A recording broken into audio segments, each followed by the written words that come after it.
বাংলাদেশের সকল জায়গায় মদ পান একটা বিষাক্ত অবস্থার সৃষ্টি করেছে।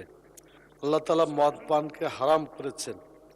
মদ্যপ ব্যক্তি, পরিবার, সমাজ, রাষ্ট্র, জনগণের জন্য ক্ষতিকর। এই মদ পান থেকে তাদেরকে ফিরাতে হবে।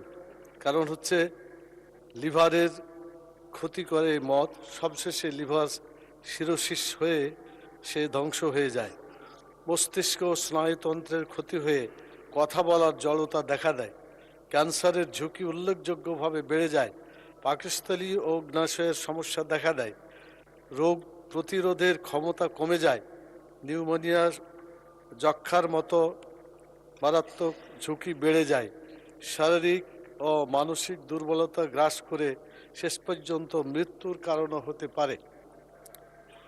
বিশেষ করে আমাদের সমাজে যেখানে মদ পান করা হয় সেখানে ওই এলাকার মেয়েদের জীবন মদ্যপ ব্যক্তিদের দ্বারা ক্ষতিগ্রস্ত হয়। তারা ধর্ষণ, হত্যার শিকার হয় এবং সেখানে একটা ভয়াবহ পরিস্থিতি সৃষ্টি হয়।